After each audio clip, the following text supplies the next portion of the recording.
Welcome to the stream.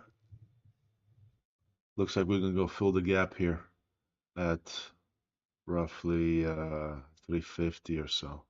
350 or higher, probably higher, but we're gonna fill this gap.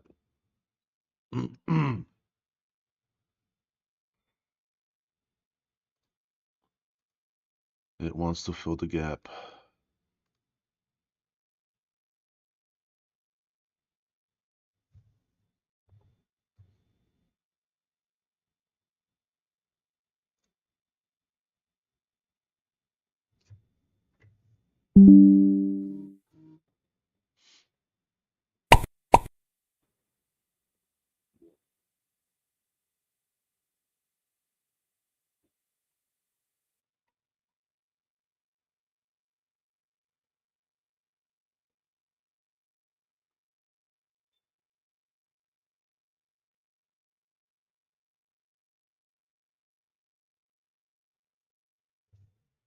Good morning.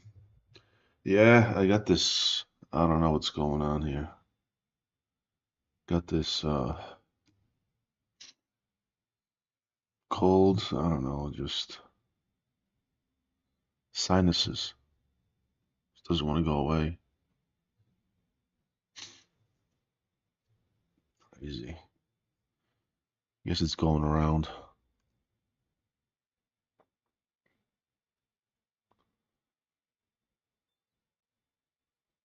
So,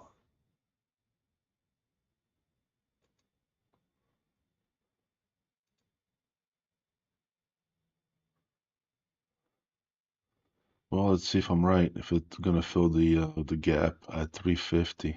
I'm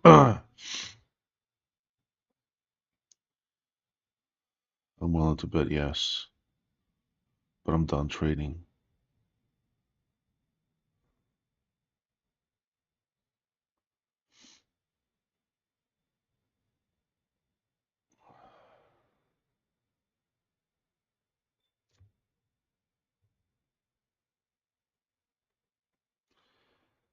Gotta go make a tea, make a hot tea.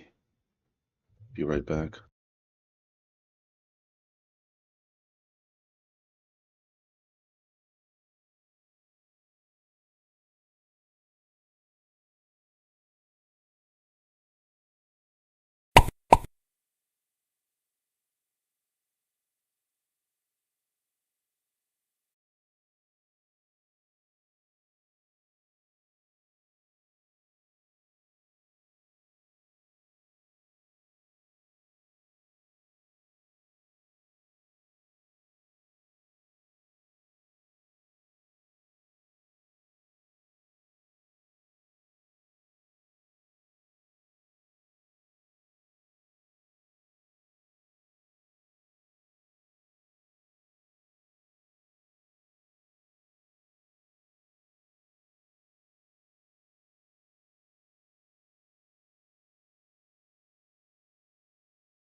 Well, it looks like we almost filled it.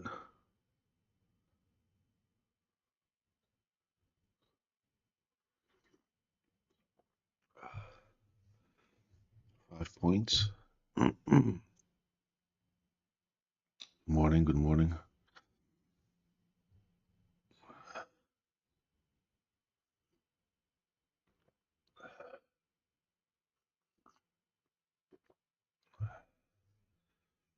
So we broke out this high,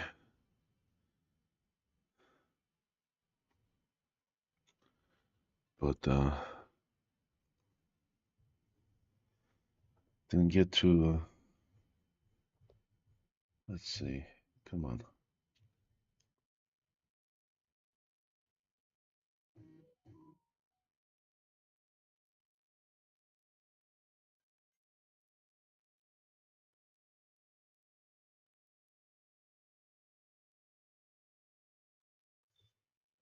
We'll get there.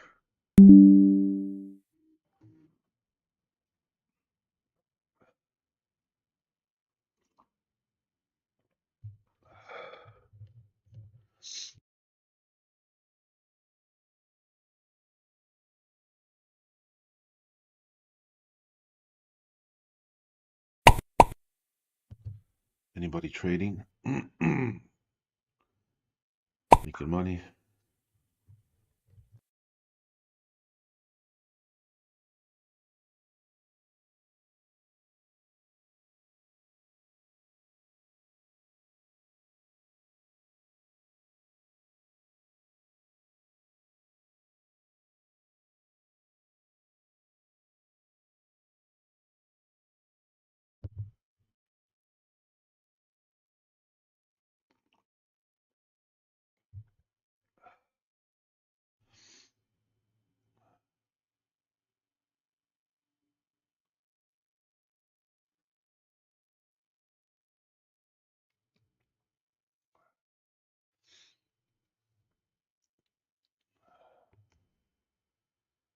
Well, we're gonna try to push now for the 350. Looks like.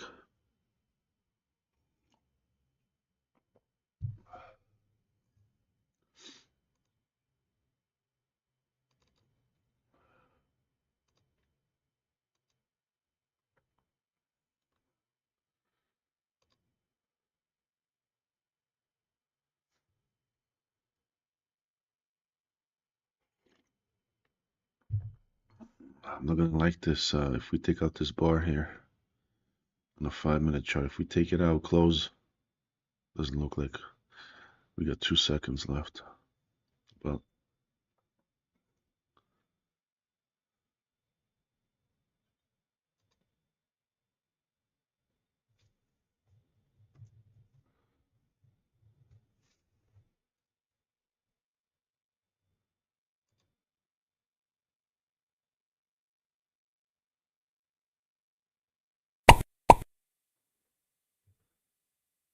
yeah, I don't understand this.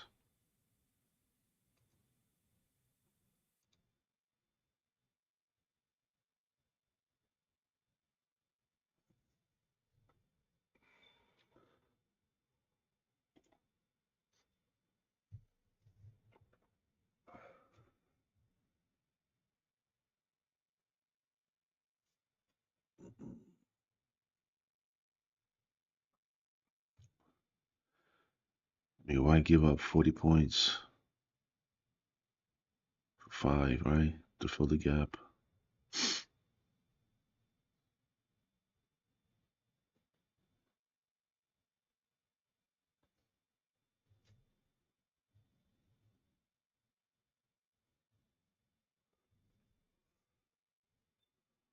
Well, once we take this out, then we're gonna go.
Here we go. That's better.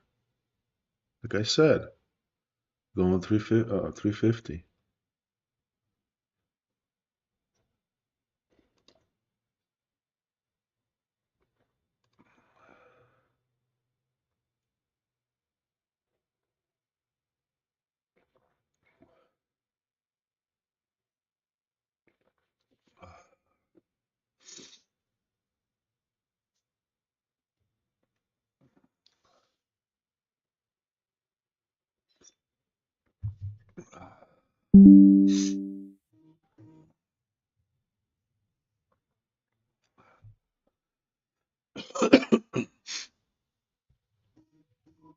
Sorry about that.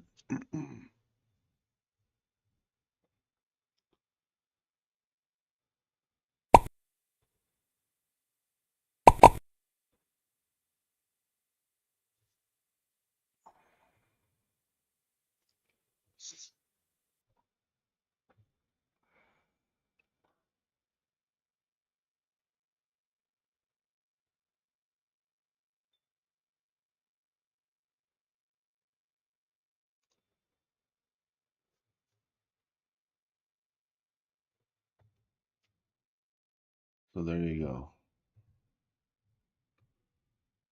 Gap is filled. So maybe this pivot point will be resistance for, what is that, 420? So 60 points from now.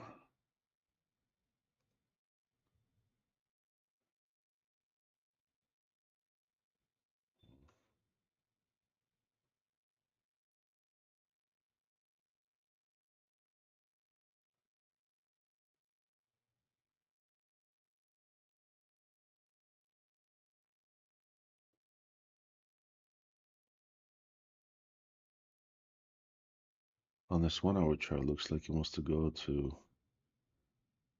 21.5 at least. These moving averages are declining here, so uh, maybe 420 in reverse.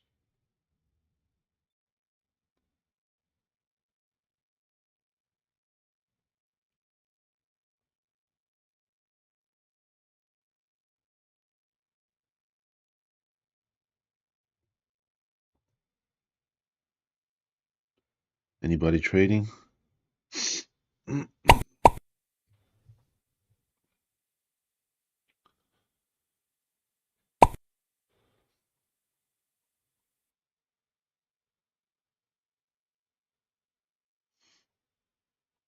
Good.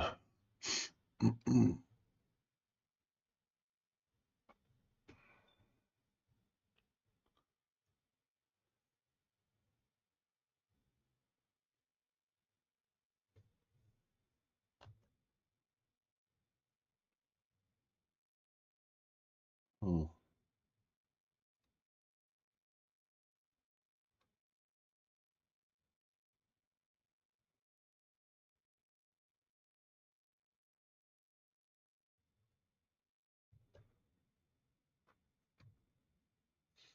okay.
So on the daily chart, this bar looks pretty powerful, right?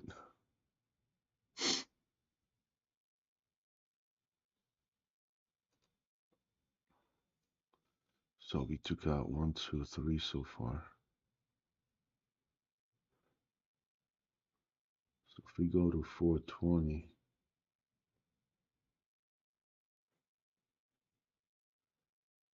I mean, if we actually go to this moving average, 21.5, let's call it, that's going to be a pretty big move.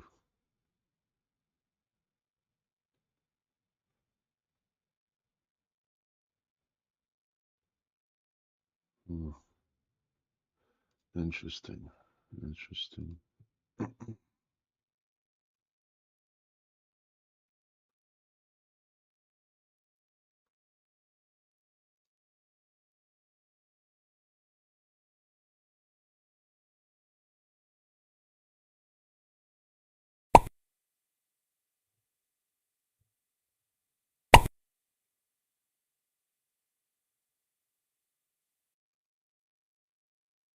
Optimism and just show the explosion in confidence and optimism we have seen here. We saw it after the election last month, saw it even more this past month. We're now at a 6-year high for small businesses. And sure, it's political, but look, it bodes well for hiring and for spending on capital expenditures by these businesses. We always say small businesses are the lifeblood of the economy. This is very good. The hiring plans were the strongest since October 2022. And here's the quote: small business owners feel more certain and hopeful about the economic agenda of the new administration. Yeah, I mean, you couple that with the conference board look at how supply chains have returned to the top of CEOs' risk profiles, one of their number one concerns. And Jim will get more from Chuck Robbins tonight, who's the chair of the Business Roundtable. We'll see whether or not how widely shared that view is. Financials, meantime, kick off another earnings season. JP Morgan, Wells Fargo, Citi, BlackRock, and Goldman all out with earnings today. Overall reporting strong results. Here to break it all down, RBC Capital Markets analyst Gerard Cassidy. Gerard, it's like Christmas in January. Overall reflections on the batch of prints so far? Carl, you said it very well. It feels like Christmas in January, and you're right. The numbers were quite good for the banks that reported this morning. But more importantly, Carl, it's the outlook that they gave. You know, JP Morgan lifted their net interest income guidance for the full year. You also saw that with Wells Fargo. Citigroup's expense number came in better than expected, a little lower than expected, and their net interest income number came in a little better than expected. So not only did we see good numbers in the fourth quarter, you know that the investment banking numbers, of course, were strong in trading, but the guidance going forward, and I think Sarah touched on it with the small business optimism index, I think we're setting up really well for the banks in 2025. Are you getting the sense on some of these names that on tangible book they're getting expensive? Yeah, Carl, that's fair, particularly with JP Morgan Chase. But for the group as a whole, when you look back to the historical trading ranges for valuation, and I say, you know, post-financial crisis, because the world has changed since the financial crisis for the banks. And so when you look at the January 2018 cyclical highs, the top 20 banks traded on average at 1.6 times book, 2.2 times tangible, and today they're about 1.4 times book and 1.7 times tangible. So there's still a little further room on the upside, but a few of the names, notably JP Morgan, they are rich on price to tangible book. Is that the reason then that JPM is not performing as well as the others who reported earnings this morning? Interesting observation, David, because you're right. It's not performing as well. And I think it more has to do with when you look at that net interest income guide that I mentioned a moment ago, better than expected. It was because of the financing of their capital markets or their trading businesses being included in that NII number, which they always do. But that number is stronger or expected to be stronger in 2025. You pull that out, and the net interest income number from the regular lending businesses was slightly down from a year ago, meaning 2024. So I think it's partly due to that. But you're right, David. I mean, it's a well-priced stock, and I think some people may be taking this opportunity to take some profits in it because it's performed well.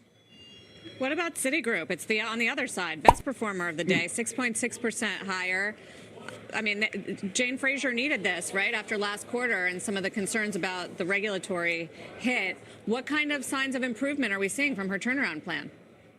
I think, Sarah, one of the biggest signs of improvement was this week they announced the $20 billion share repurchase program, and everybody's been clamoring for this because, as you know, their stock trades at a big discount to book and tangible book value, the polar opposite of JP Morgan. So when a company like this can announce that sizable buyback, it's accretive to both tangible book value per share and book value per share. But the quarter itself was a good quarter for Citi, better than expected. And in all of these companies, the other common theme is credit quality is very healthy, and none of them show any signs of secular deterioration. And in fact, Wells Fargo showed a real nice improvement in the commercial real estate office problems. So there's an improvement there, which I think bodes well for all the banks. Yeah, that's an interesting point. I'm glad you mentioned it as well as we get to sort of the regionals and smaller banks from there. Yeah. Gerard, what about Wells Fargo, in terms of return of capital, which people hope for, obviously, once the regulatory burden is lifted there? What are your expectations? I think you're right, David. What we're anticipating is that this company is very well capitalized. And not only once the regulatory burdens are lifted, the asset cap in particular, as you may know, Basel III Endgame is the big regulatory capital focus for the banks. And with the recent resignation of the vice chair of safety and soundness at the Fed, Michael Barr, this is a real positive for the banks. And then we had the vice chair of the FDIC last Thursday in a speech say that this Basel III Endgame, the regulatory capital should be neutral. It shouldn't increase. And this is a big contrast to the initial proposal, which called for about a 16% increase in capital levels for the top 20 banks. And so I would suggest that Wells and others, once we get the final Basel III Endgame, share repurchase programs are going to be very strong. In fact, JP Morgan said on their call, their capital now, it is very high, and they need to institute, plans to make sure that it doesn't continue to grow much higher from current levels. Gerard, appreciate the help as we work our way through these, and we'll get more tomorrow, of course. Gerard Cassidy joining us from RBC. Appreciate it. Thank you. Southern California again facing extremely critical fire conditions as caused by a new period of Santa Ana winds today across parts of Los Angeles and Ventura counties. So far, wildfires have destroyed or damaged more than 12,000 structures.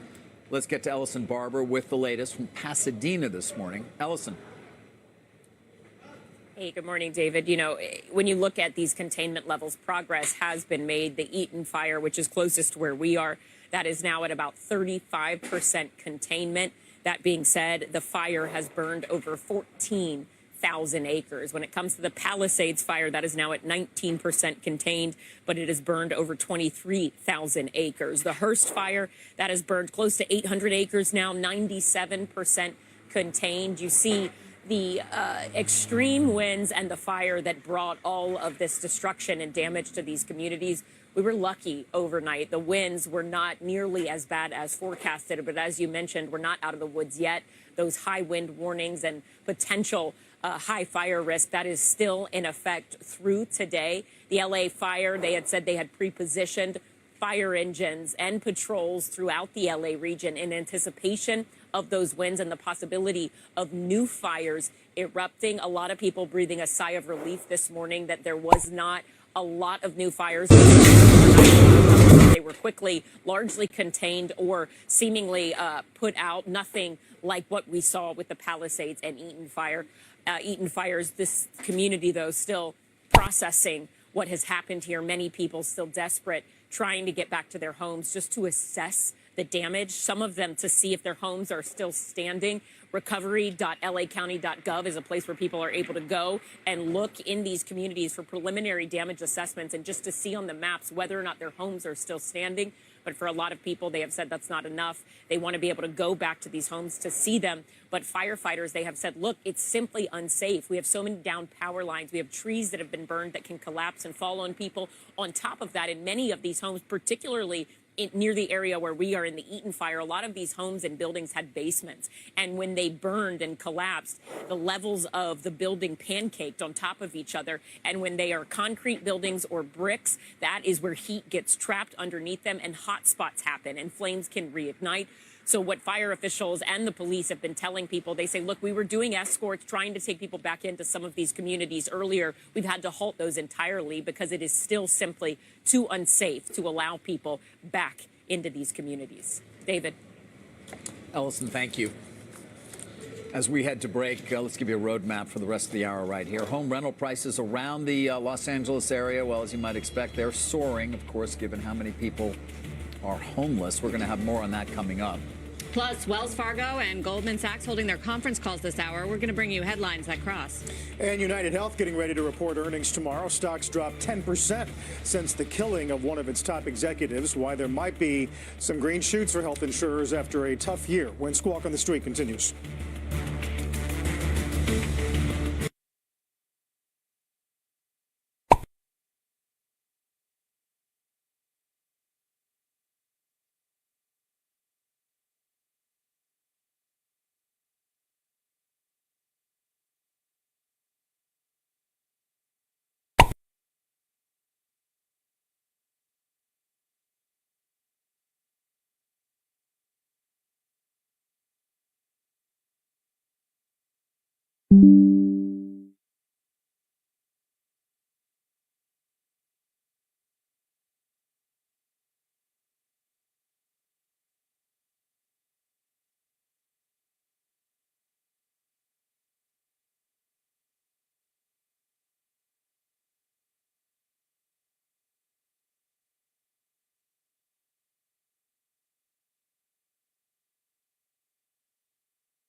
Insurance. Welcome back to Squawk on the Street. Stocks rallying across the board after this morning's inflation print. Meanwhile, data out of Europe showing inflation cooling in the UK and the German economy contracting for a second straight year. Our next guest manages various funds at Oakmark, including the Oakmark Global Fund. David Harrow, Harris Associates Partner, CIO, International Equities and Portfolio Manager, joins us now. You know, it's been rough for international equities. The U.S. still continues to be the center of the action. Is there anything you're seeing, David, that looks like that will change? Well, this has certainly been the case. And even if you look over the last 10 years, the EFA index, World X the U.S., barely up 4 or 5%. S&P 500 up 13 or 14% per year over 10 years. But we're getting so lopsided now. The valuation differential is getting so large that I think when you're looking for pockets of opportunity where to invest, you certainly have to consider overseas stocks because the fundamentals remain okay. They're not robust, they're not booming, but we're growing, good mid-single digits. And yet we have price to earnings ratios of our portfolios, for instance, of just 10 times. And this is 10 times on top of a projected 10% earnings growth. So these kinds of value characteristics make it almost irresistible to start dipping your toes or growing your international exposure.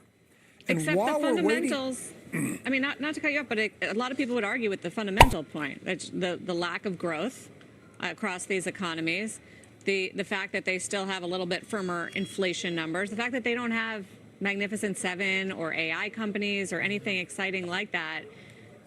I mean, that's what they point to as why they're cheap, and maybe they should stay that way.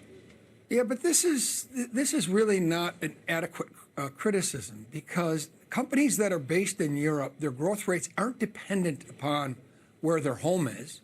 They're dependent on where they do business. And many of these are global businesses. I mean, think of some of the global industries based in Europe that there's no U.S. competition for, luxury goods in particular. Then you could also look at other industries such as pharmaceutical, where you have a very strong pharma sector in Europe. So one has to separate company growth and company fundamentals from what's happening in the various macro economies where they're located. And this misnomer, this imperfection, allows a bona fide long-term investor an opportunity to make money. And then secondly, not all of Europe is Germany. Yep, go ahead. No, well, all right, actually, my question was about Germany. I mean, the rising cost of energy there has upended the margin picture for any number of industrial companies in that country. Are there opportunities there? I know they're trading at incredibly low multiples, or is it actually concerning? Yeah, I mean, first of all, the German economy is concerning, and thankfully there's going to be an election in the next month, and hopefully we have better free market policies get instituted, because Germany is once again the sick man of Europe. Now, there are other places in Europe that are doing very well: Spain, Italy, Portugal, Scandinavia, etc.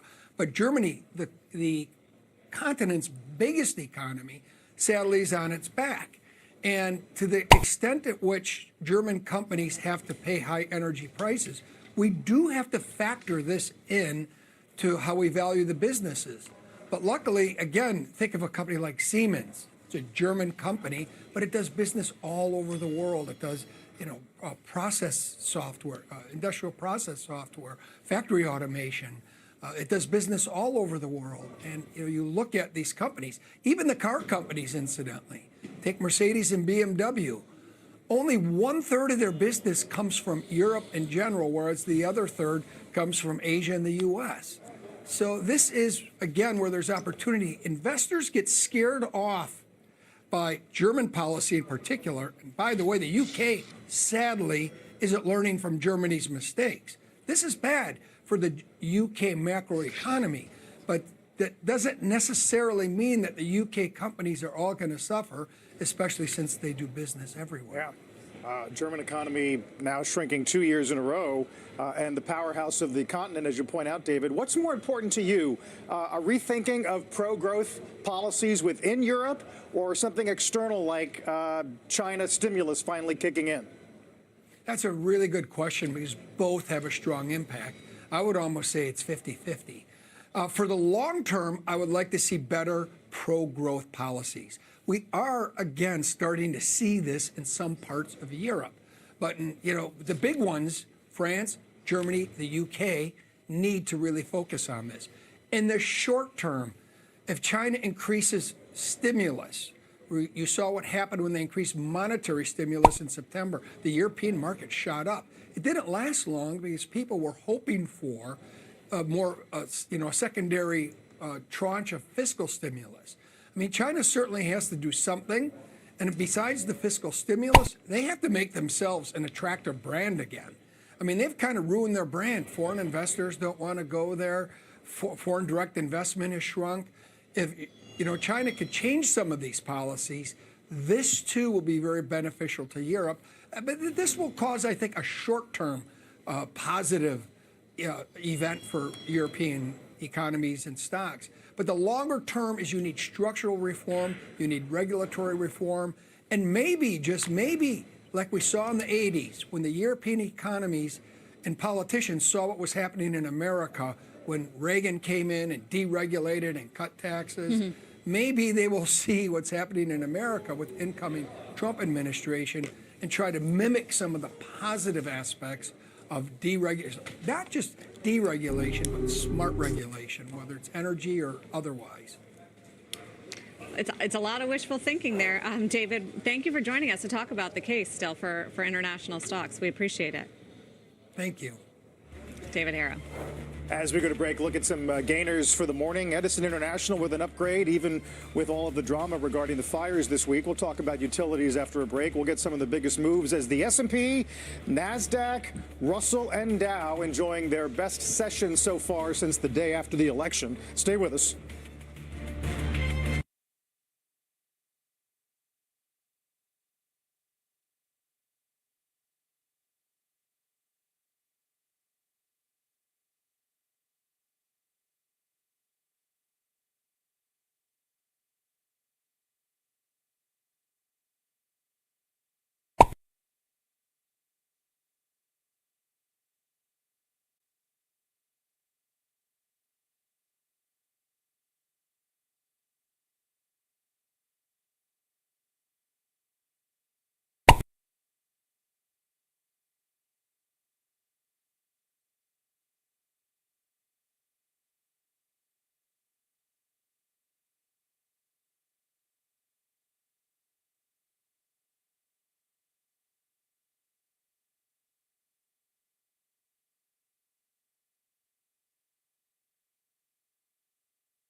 Make money. Welcome back. I'm Silvana, and now with your CNBC News update. Several of President-elect Donald Trump's cabinet picks will face questions today from senators during confirmation hearings. That includes Florida Attorney General Pam Bondi, that's Trump's pick to lead the Justice Department, and Senator Marco Rubio, his choice for Secretary of State. The nominees are facing the committees overseeing their agencies. A full Senate vote won't happen until Trump is in office. The Supreme Court will hear arguments today against a Texas law that requires age verification to access pornographic websites. Texas argues the law is necessary to protect children, while critics say it's a violation of free speech. Texas is one of more than a dozen states with age verification laws in place. And the Food and Drug Administration is proposing a plan to cap the levels of nicotine in tobacco products. The agency says the change would make smoking less addictive. The FDA's proposal comes in the last days of President Biden's term, and it is unclear if the incoming Trump administration would allow it to move forward, Sarah. Makes you wonder what took so long. Yeah. Thank you, Silvana. You got it. Silvana Hanau. Well, stocks are rallying hard on this morning's inflation numbers. We've got every sector higher and a number of sectors up more than 2% right now. Consumer discretionary, communication services, financials, utilities, and information technology. We're going to break down the numbers, what it means for rates after a quick break. Stay with us here on Squawk on the Street.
Markets are rallying this hour, about an hour into trading after this morning's CPI number came in better than feared. Bob Pisani watching some of these numbers. Impressive bounce here. Best day in a long time. We're going to have a 90% upside day. That's really important technical indicator. So it's 10-1 advancing to declining stocks. Remember on Friday we were all freaked out. More inflation's going to come and the markets was all bared up on this. We've been sideways for a couple of months. And then boom, we get two good inflation reports and things have turned around. Now, here's the problem in my opinion here. The market has gone back because it believes more rate cuts may be coming to what it knows best. This is recency bias. So let's buy growth stocks. Let's buy tech. Now, banks leading because we had great reports from the banks today. That's kind of obvious. But consumer discretionary, again, this is largely tech, not consumer discretionary, but semiconductors are leading. Communication services are leading. Tech is leading. Kathy Mark is leading. Speculative tech is leading. And if you look down, consumer staples, modestly up. Healthcare modestly up. More defensive stuff is lagging here. So the market's gone back to its growth bias here. Earnings season is upon us, and you've heard a lot about banks today. I just want to show you some of the tailwinds, and they're good. We are at another year of double-digit earnings gains expected in the S&P 500. Profit margins around 12%. Those are near record highs. That is a key reason the market's held up. And we're getting hopes for broader earnings contributions from stuff outside of the Magnificent Seven here. The headwinds that you're dealing with is the valuation levels we've talked about, 21, 22 times forward earnings, higher for longer interest rate environment. And of course, we've talked about all this fiscal and monetary uncertainty. I want to show you why I'm optimistic on the broadening out story. Look at the earnings growth expectations for some of the bigger sectors for 2025. Healthcare is leading. Healthcare over technology. These are earnings growth, not price estimations. Healthcare, technology is there, but so are industrials, almost 20%. Materials are almost 18%. Communication services, 15%. Discretionary, 11%. These are all double-digit gains in some sectors, like materials, that are completely unloved, and industrials that didn't do particularly great last year. They did all right, but not particularly great. So this is part of the broadening out story. If you look at the Mag 7 story, here's a key understanding of this. We are still seeing notable earnings growth in companies in the Mag 7 here, but it's decelerating, and that's a key story here. So in 2025, the Mag 7 is going to see earnings growth of about 19%. In 2024, it had 33% earnings growth. That's still good, but it's decelerating. Now let's look at the other 493 stocks in the S&P 500. It's the opposite here. We're seeing a ramp up. So 2025, the other 493, we're expecting earnings growth of 13%, and in 2024, we only had 5%. You see, it's sort of the opposite. Now, it's not as aggressive as we're seeing in the tech, and that may be a large issue for people going forward here.